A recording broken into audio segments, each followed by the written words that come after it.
Hola, ¿qué tal? ¿Cómo están? Bienvenidos a un nuevo episodio de Agropodcast. Información de calidad para gente en acción. En el capítulo de hoy les presentamos un nuevo panorama de información sobre la coyuntura del sector agroindustrial. Hoy vamos a analizar la realidad y las perspectivas macroeconómicas de Argentina y su impacto en el sector agropecuario. Además, hablaremos de la visión de mediano y largo plazo para el desarrollo y sustentabilidad del sector productivo más dinámico del país.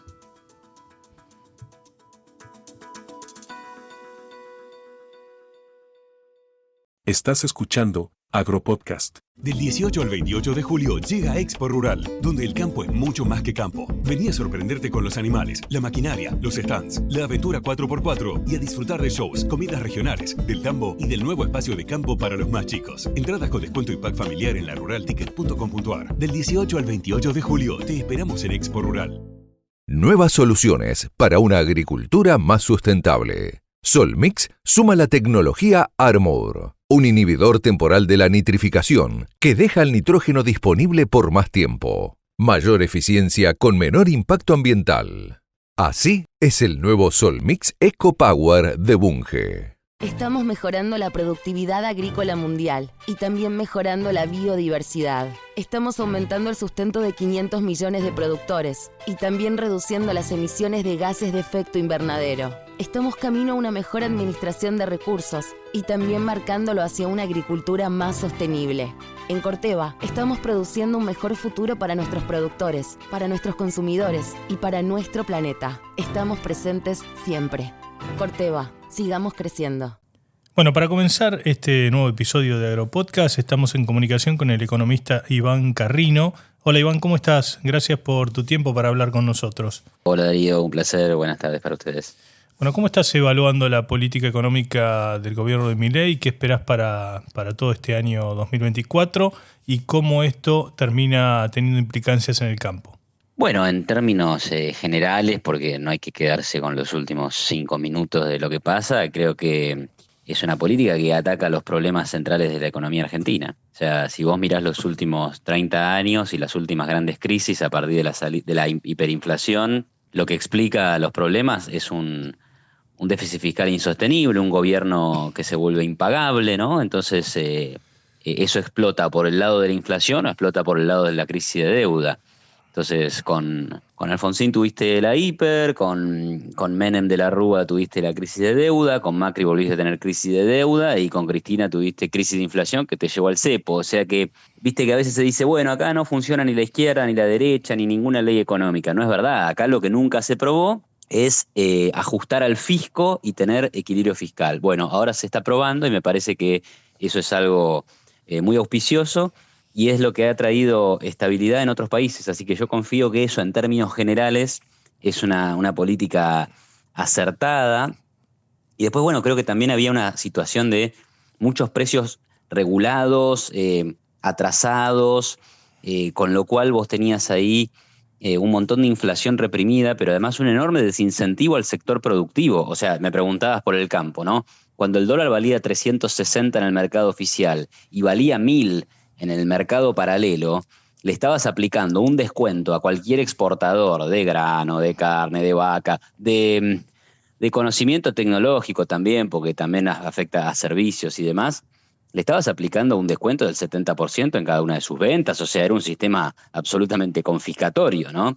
Entonces, obviamente, hoy en estos últimos 5 minutos, la brecha es 50%, también es grande, no es poca cosa, pero bueno, en su momento, en los primeros meses de este año, la brecha fue muy chica y eso también es algo deseable para la economía, tener precios normales, adecuados, que respondan un poco más al menos a la oferta y la demanda. Y si bien en materia de dólar tenés todavía el cepo, que es el gran problema del momento de hoy, en otros rubros se han liberalizado mucho los precios, se han sincerado precios regulados de forma bastante importante y bueno, eso también es parte de tener un país y una economía que va a funcionar mejor, ¿no? ¿Te imaginás una nueva devaluación del tipo de cambio oficial? ¿Te imaginás que el gobierno baje impuestos como las retenciones para el sector agropecuario para que incentive la siembra, mayor producción y también la venta por parte de los productores? ¿Lo ves así? Cuando hay restricciones a la compra de dólares y brecha, devaluación, por un lado, es algo inevitable y segundo, no es una mala palabra. ¿Por qué? Porque vos no es que vas a devaluar. O sea, lo que veo como futuro último acá es que se abandona el cepo y vamos a una unificación cambiaria y vamos a un sistema parecido al de Chile, parecido al de Uruguay, o eventualmente más parecido a lo que tuvo la Argentina en los 90, depende, si vamos a un tipo de cambio fijo o flexible, digamos, eso habrá que ver, pero lo que sí es que en algún momento vamos a salir del cepo, y si tenés una brecha del 50%, va a haber una devaluación del 50% más o menos, el dólar oficial va a saltar. Por eso tal vez era mejor momento hacerlo el primer día del gobierno, o en el momento ese que tuviste una brecha muy pequeña, que estaba ahí cerca del 10%, bueno, en ese momento no se hizo. Bueno, ok, ahora habrá que tolerar algún tipo de devaluación, de alguna magnitud, ¿no?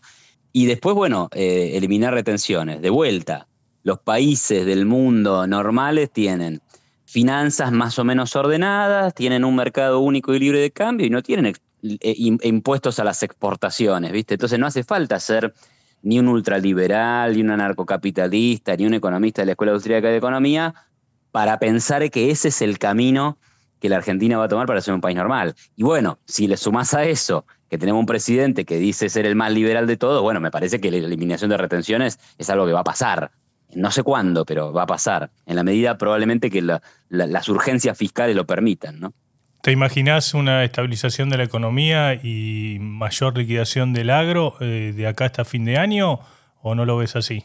Bueno, estabilidad de la economía, veo que eso es lo que se busca y las herramientas que se usan medianamente van en esa línea. Pues bueno, la liquidación del agro tampoco depende solo de, qué sé yo, de la variable cambiaria, que por supuesto es muy importante. Cuanto más brecha haya, menos incentivo va a haber a liquidar. Cuanto más pequeña sea la brecha, más normal va a ser el funcionamiento del mercado cambiario, que está muy afectado, por supuesto, por la liquidación de los exportadores, pero bueno, después también hay que agregar variables como el precio de la soja, la lluvia, la cosecha, y bueno, y demás cuestiones que a veces escapan a cualquier política, ¿no? Y ahora pensando ya un poquito más en el tiempo, ¿qué esperás de las inversiones que necesita la Argentina?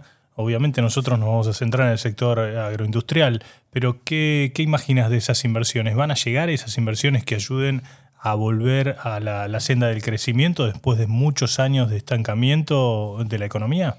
Bueno, es un tema, ¿no? Porque si fuera por la agenda del gobierno, vos dirías, bueno, la agenda del gobierno tiene como norte una estabilización, pero que a su vez es un medio para conseguir ¿qué? Para conseguir inversiones, cosa que también es un medio para conseguir mejor empleo, más empleo, mejores salarios y un país, digamos, que sea más rico, ¿no? En el largo plazo. Y cuando yo hablo del país más rico, hablo de que la gente que vive en el país es más rica y más próspera.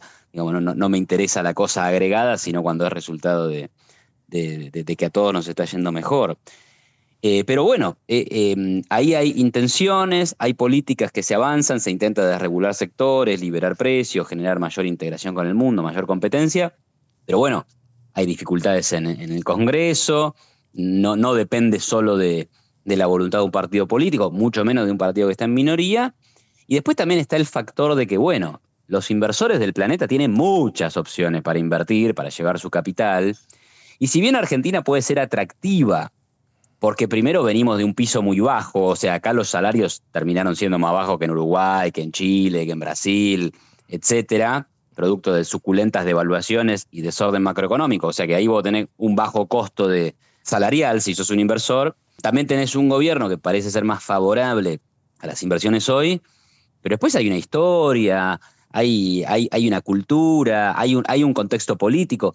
¿Quién sabe si mañana los argentinos vuelven a votar opciones que están en contra de los derechos de propiedad, que son amantes del gasto público, que si las cosas salen mal regulan toda la economía, castigan al sector privado? Entonces yo creo que esas cosas van a pesar mucho y entonces, bueno, la tenemos difícil. Creo que sí que vamos a ir a mayor estabilidad, va a haber una recuperación, pero bueno, lo otro ya es un cambio muy grande. Y bueno, me mantengo escéptico, por lo menos no tan optimista. Ujú. Y por lo menos en la gestión de Milei, ¿te imaginás de acá hasta que termine su gestión que la economía se va a estabilizar y que estas cosas que recién estabas mencionando pueden cumplirse y que el agro en ese contexto va a estar dentro de esa agenda? ¿Cómo lo ves vos? Porque se habló mucho de lo financiero por parte de este gobierno. De hecho, el ministro de Economía, Caputo, está más vinculado a lo financiero y no tanto en la agenda productiva.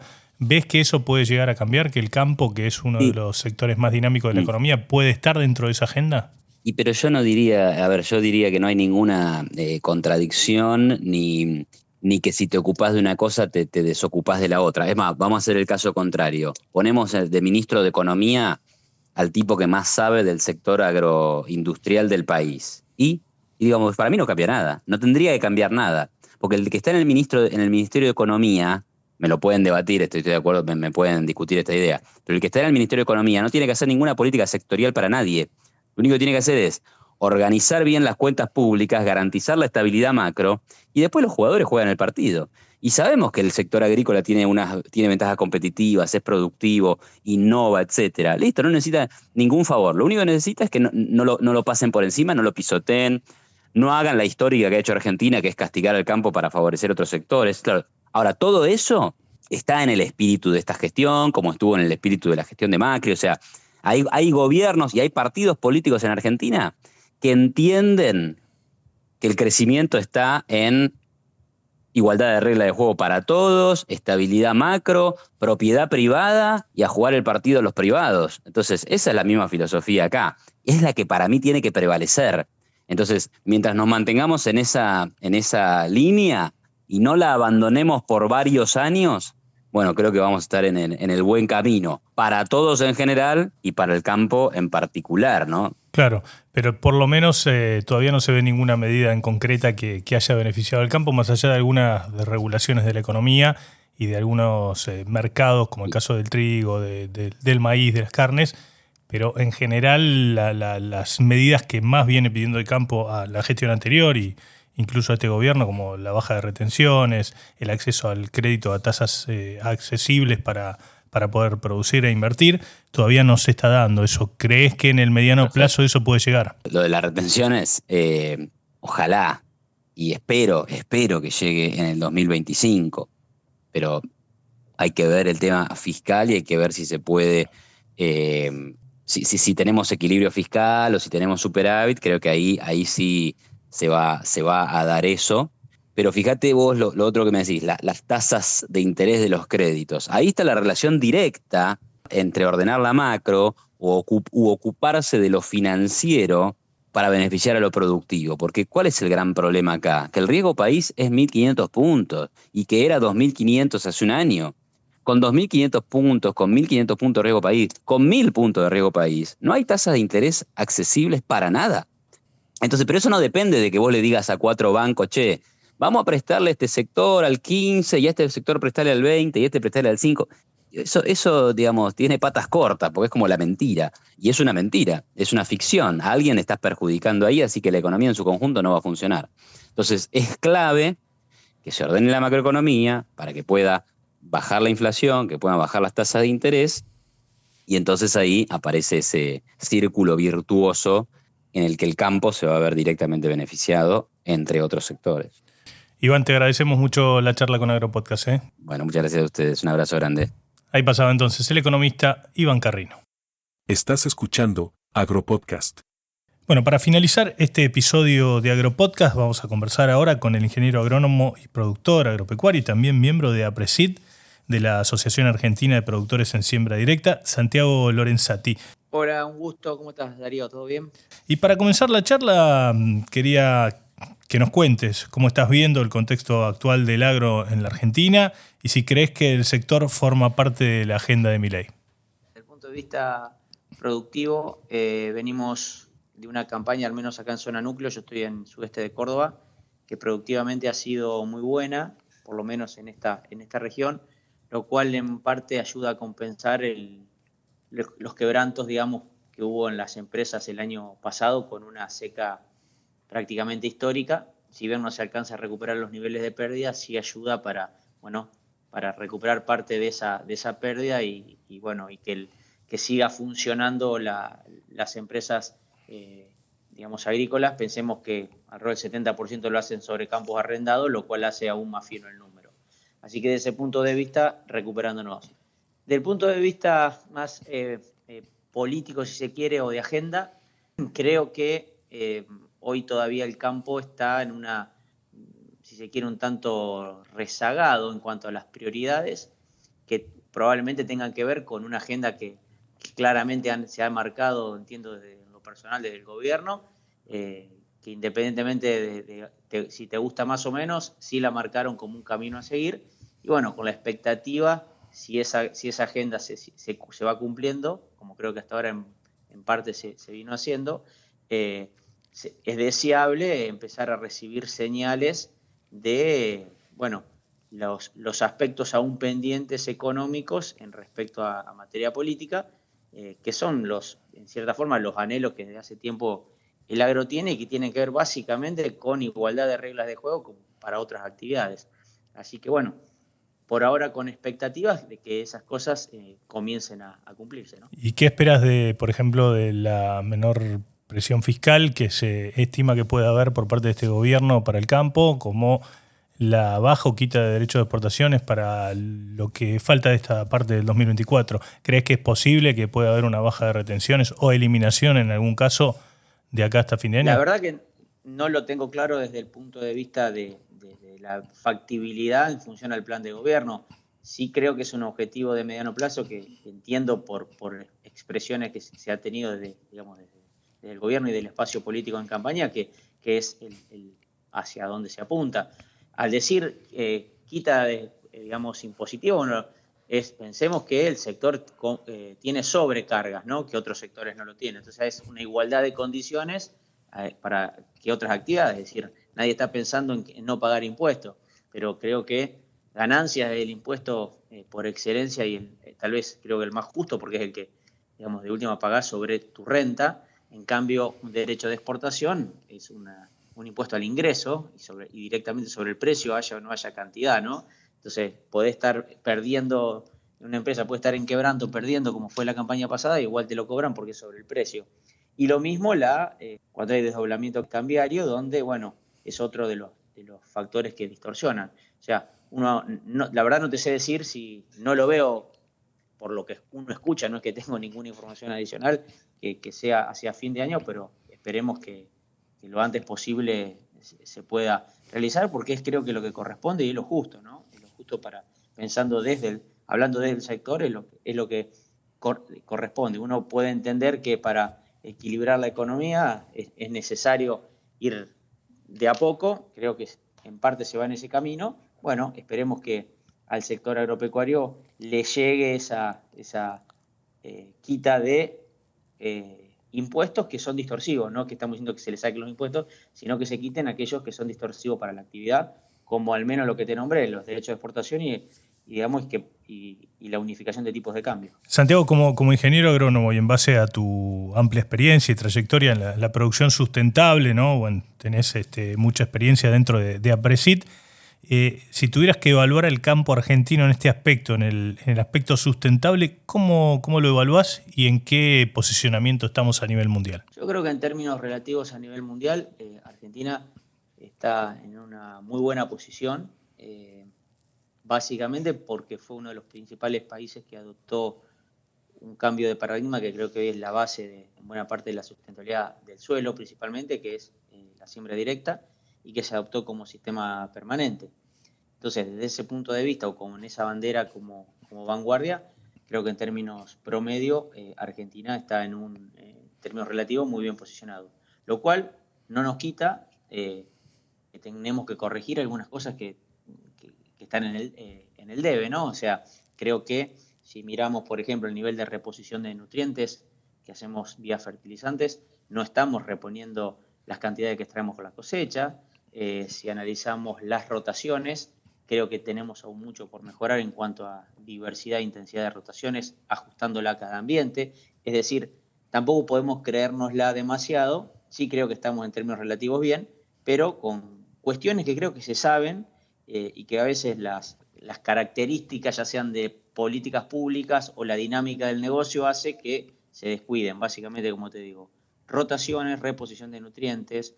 En esa lógica, al hablar de rotaciones y reposición de nutrientes, también hablamos de biología de suelo, es decir, hay aspectos que hacen a la sustentabilidad que podríamos estar todavía mejor. Creo que está en buena parte del conocimiento para aplicarlo, en una cuestión de disponibilidad o acceso al conocimiento o a la tecnología. Sí creo que tiene que ver con dinámica del negocio que a veces hacen que no se los aplique a fondo. Así que mi diagnóstico sería, estamos bien, pero podríamos estar mejor, y creo que hay que mirar el vaso en eso medio vacío para seguir mejorando, quiero decir. Recién mencionabas la tecnología y qué rol juega la tecnología, y hay tecnología como por ejemplo la inteligencia artificial en todo esto. Yo creo que, a ver, Argentina y el productor argentino en eso es lo que ha estado siempre en vanguardia, en la velocidad de adopción de tecnologías que impacten en su rentabilidad primero y en la sustentabilidad después. Siembra directa, uso de biotecnología aplicada al mejoramiento de las plantas, mejoras que hemos tenido en maquinaria en el último tiempo en todo lo que tiene que ver con siembras de precisión, con ambientación, con más recientemente uso de variables de insumo, con uso de imágenes satelitales y toda tecnología asociada para diagnosticar aún mejor nuestros ambientes y hacer un manejo más sitio específico. Creo que todo eso lo hemos ido adoptando, y cualquier tecnología que cumpla con este requisito de que mejore la productividad por mejora en costo, mejora de la rentabilidad del negocio, va a ser rápidamente adoptada, y creo que en ese camino se va a seguir. Obviamente el filtro siempre es lo que te digo, que la tecnología sea competitiva en alguno de esos aspectos, y el productor lo va a adoptar porque justamente para subsistir depende de ser competitivo. ¿Te referís en competitividad al tema económico? Sí, totalmente. Creo que cualquier empresa, para ser sustentable, la primera pata de la sustentabilidad es la sustentabilidad propia de la empresa. Una empresa no puede ser sustentable si no lo es económicamente rentable, si no, no tiene razón de ser. Ahora, cuando esa rentabilidad la mirás a largo plazo, ahí entra el ambiente, ¿no? Porque para ser rentables a largo plazo, necesariamente tenemos que ser sustentables ambientalmente. Por eso digo que la pata ambiental y la pata económica se empiezan a unir cuando miramos el largo plazo. Entonces, si somos capaces de planificar políticas por un lado, estrategias empresariales por otro, de mediano y largo plazo, es donde economía y ecología, o ambiente y economía, empiezan a unirse y digamos, detrás del mismo objetivo, y las mismas acciones que hagamos van a converger hacia eso. Creo que ahí está la clave. Y si no, pensemos que trabajamos con sistemas biológicos, y los sistemas biológicos necesariamente tienen una mirada de largo plazo, ¿no? Entonces, mantener la materia orgánica de un suelo no es cuestión de un año para otro, mantener o mejorar la biología del suelo no es de un año para otro. Entonces, en la medida que pensemos a mediano plazo, todas las estrategias productivas que tomemos para ser más rentables económicamente también lo van a hacer para que seamos más sustentables, o en esa línea tenemos que trabajar. Vos sos de Montevideo, provincia de Córdoba, y es una zona testigo y modelo en la aplicación de sustentabilidad para la agricultura. ¿Qué consejos o qué sugerencias se puede hacer para otros productores en otras regiones del país que todavía no adoptaron las tecnologías para hacer una agricultura más sostenible? Primero, creo que esta zona tal vez hoy esté muy bien posicionada en uso de tecnología, porque es una zona que tiene muchos pioneros de hace tiempo, gente que viene haciendo bien las cosas, que acá están los inventores, o mejor dicho, los innovadores de la siembra directa en Argentina. Muchos de ellos que han formado APRESID se acunaron en esta región del sudeste cordobés, del sur de Santa Fe. Entonces son los mismos pioneros que formaron APRESID. Entonces hay una cultura, te diría yo, de emprender, de trabajar, de incorporar tecnología, de mejorar, que eso ayuda. Entonces, más que, digamos, sentirnos un modelo como palabra, lo que creo que acá es una cultura, ¿no? Gente que hace mucho tiempo viene haciendo bien las cosas. Los que nos tocó llegar a estas tierras, yo llegué por 2007, en cierta forma mamamos esa impronta de la zona, y rápidamente te reciben y te incorporás. Entonces, creo que ese es el primer mensaje, ¿no? El capital social que hay en esta sociedad como para innovar y seguir creciendo. Y agronómicamente es una zona que siempre incorpora o trata de incorporar mayormente la última tecnología, validarla, mejorarla. Entonces, Y de nuevo, eso tiene que ver con ese perfil. Después, como tecnologías, puede haber muchas, pero creo que hoy el camino está justamente en la intensificación de la rotación, en mantener obviamente los esquemas de siembra directa, en nutrir integralmente a la rotación e ir incorporando toda la mejora genética y biotecnológica que acompaña para producir más eficientemente. Recién mencionábamos esto, ¿no? La primera revolución del agro argentino, que fue la soja RR, los famosos cultivos modificados genéticamente y la siembra directa. ¿Te imaginás ahora una segunda revolución? La inserción de tecnologías, como recién hablábamos, la inteligencia artificial, satelitales, etcétera, etcétera. ¿Te imaginás una segunda revolución que pueda hacer explotar el crecimiento de la agricultura en nuestro país? Yo creo que imaginar una segunda innovación tan disruptiva como fue la siembra directa y su sinergia con la biotecnología es difícil porque son hechos que no ocurren tan en forma frecuente. Lo que sí me imagino es una mejora continua, digamos, saltos incrementales en la producción, en la sustentabilidad, de la mano del conocimiento. Y creo que la biotecnología todavía tiene mucho que aportar en cuanto a mejoras, en cuanto a producir en ambientes que hoy serían impensados en hacerlo con la genética actual, pero que se está trabajando para trabajar más en suelos salinos, en zonas más áridas, en mejorar la eficiencia de tal o cual nutriente. Creo que por ahí sí va a haber saltos incrementales que vamos a vislumbrar. Y después todo con lo que vos decís, con la incorporación de tecnología que viene de otro palo, pero que es adaptable al agro, tecnología digital, satelital, que permita principalmente caracterizar ambientes y que antes de trabajar un lote de manera genérica, a lo mejor un lote de 100 hectáreas, trabajarlo todo igual, poder detectar subambientes dentro de ese lote y empezar de a poco a hacer un manejo más sitio específico. Obviamente son pasos que hay que ir dando en forma genuina y a través de aplicar cada vez más agronomía, más conocimiento. Así que lo que me imagino es eso, al menos pequeños saltos incrementales detrás de esa gran innovación que fue la siembra directa. Seguramente en algún momento habrá algún salto disruptivo mucho más grande, como lo fue la siembra directa. Hoy personalmente no logro vislumbrarlo, pero seguramente lo habrá y esperemos que sea para mejor. ¿Y cómo ves o qué te genera las opiniones que se vertieron en el último tiempo? Por ejemplo, el presidente de CIARASEC, Gustavo Idígoras, que dijo que estamos estancados, que hace 15 años que no crecemos, principalmente en soja, y que el sector está condenado al fracaso. Palabras más, palabras menos. Yo a Gustavo lo conozco personalmente por congresos de APRESID, por haber compartido algún tesista en la maestría de agronegocio de la UBA. La verdad no escuché bien como las declaraciones de él. Lo que te puedo decir de la soja o de la falta de crecimiento en cuanto a mayores niveles de producción en Argentina, te repito, creo que todavía tenemos más potencial, no creo que estemos estancados, pero sí creo que no estamos creciendo al ritmo que podríamos, básicamente porque hay tal vez políticas o coyunturas o el costo argentino o los costos de transacción internos en Argentina que dificultan que muchas veces podamos crecer al ritmo que el conocimiento, la tecnología que ya tenemos disponible, no es que tenemos que inventar nada, con la ya disponible podríamos dar un salto productivo grande. Entonces, si lo vemos desde ese lado, sí podemos decir que estamos creciendo a una tasa menor de la que podríamos o de la que potencialmente podríamos por el nivel de capital humano que hay, por el nivel de conocimiento, de tecnología, y que tiene que ver con factores extra a lo agronómico o extra al conocimiento tecnológico y que tiene que ver más con, te decía antes, el costo interno de producir en Argentina, con vaivenes económicos, con ida y vuelta, con cambios en las reglas de juego que, bueno, atentan, digamos, contra la planificación y el poder mirar un poquito a largo plazo, que es lo necesario. O sea que las políticas públicas o la falta de políticas públicas para el agro son la culpable en alguna manera de que no haya crecido en los últimos 15 años el sector agroindustrial.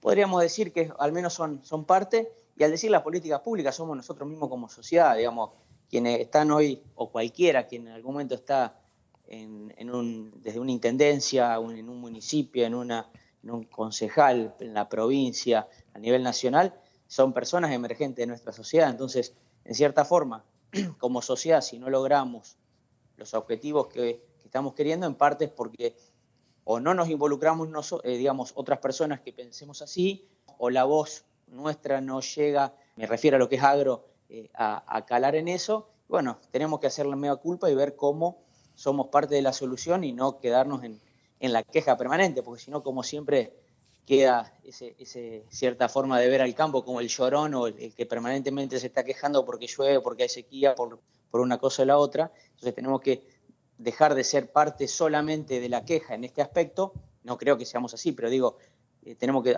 asumir una actitud más proactiva e involucrarnos socialmente en distintas instancias de tu pueblo, de tu ciudad, en una cooperadora, en una comisión o al que le guste en política para transformar la sociedad. Yo soy convencido que los cambios vienen de abajo para arriba. Obviamente que sí, después, a partir de eso, la política se irá alineando, pero creo que el laburo es meternos en el entramado social de donde nos toque estar para cambiar el contexto, ¿no? ¿Y esto no se ha hecho en los últimos años o en las últimas décadas, teniendo en cuenta que hoy el agro no tiene una buena reputación dentro de la sociedad en su conjunto? ¿Cómo ven eso ustedes? ¿Creen que se tiene que trabajar desde las bases? Vos recién decías desde abajo hacia arriba, pero ¿hay alguna autocrítica que hacen porque esto no ha sucedido?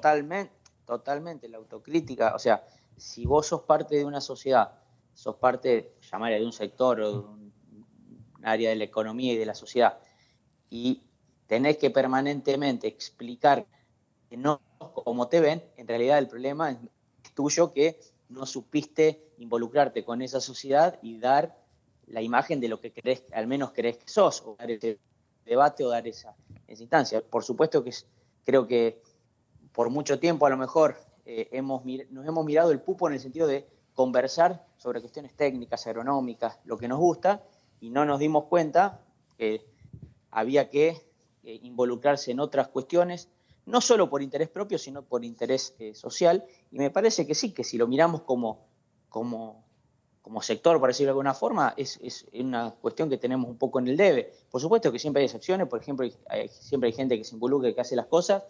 En lo personal me trato de involucrar en lo que me gusta, que son en las comisiones relacionadas a una cooperadora escolar, a un club, no me gusta en forma directa la política partidaria, pero acompaño proyectos como acá uno municipal, cuando hicimos el proyecto Municipio Verde, para poder producir en la zona periurbana de manera, digamos, consensuada con el resto de la sociedad. Creo que hay pequeñas acciones que si somos más los que las hacemos cada uno en su comunidad, se va cambiando, como te digo, de abajo hacia arriba. Y bueno, obviamente que es más trabajoso en el tiempo, pero creo que es la forma de hacerlo. Santiago, te agradecemos mucho la charla con Agropodcast. Gracias por todo. Gracias a vos y hasta cualquier momento. Ahí pasaba entonces Santiago Lorenzati, es productor, ingeniero agrónomo, productor de Montebuey en la provincia de Córdoba.